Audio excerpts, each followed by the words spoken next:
Energy is overtaking banking and finance as a target for cybercriminals in the Middle East, yet companies in the sector are leaving themselves significantly more open to a successful attack, experts said at Security and Energy Conference in Abu Dhabi, UAE.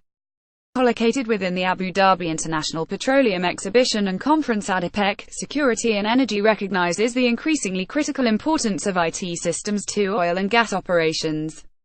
Ibrahim Al Shamrani, Executive Director of Operations at Saudi Arabia's National Cybersecurity Center, said 300 new malware samples were being discovered each day, and that his organization was facing the growing number of attacks on the energy industry.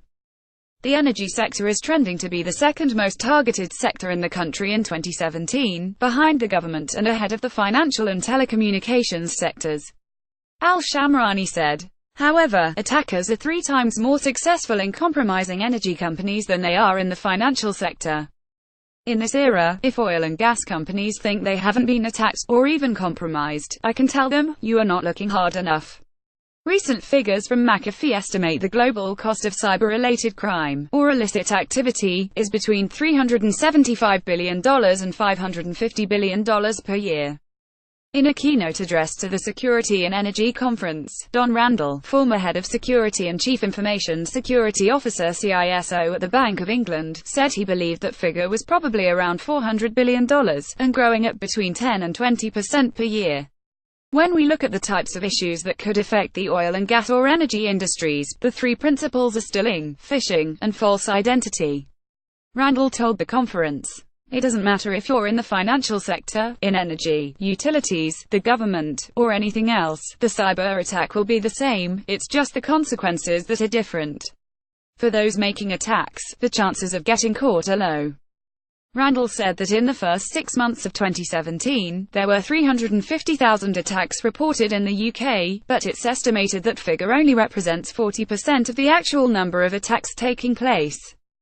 He added that only 10% of reported attacks are then investigated by law enforcement, and only 1.5% result in any kind of judicial process. In his Bank of England role, Randall helped develop new security protocols, including the creation of a specific information security division, headed by himself as the Chief Information Security Officer, reporting directly to the board. That model is now widespread in banking, completely separating the department that runs the IT infrastructure from the team responsible for recognizing and responding to threats. I think we have to be quite radical in how we structure the responsibility and role of those who are there to police cyber activities, Randall said. Seriously look at who is policing your IT, and ask, is that the same person who is managing it, maintaining it, implementing it, and looking after it, and potentially covering it up? That's the issue. You've got to work in harmony with the IT department, but you've got to have an independence there. Held under the patronage of Sheikh Khalifa bin Zayed Al Nahyan, president of the UAE, hosted by the Abu Dhabi National Oil Company Adipec, and organized by the Global Energy Division of DMG Events, the 20th edition of Adipec is taking place from 13–16 November, at the Abu Dhabi National Exhibition Center ADNEC. Adipec is one of the world's leading oil and gas events, and the largest in Africa and the Middle East, Trade Arabia News Service.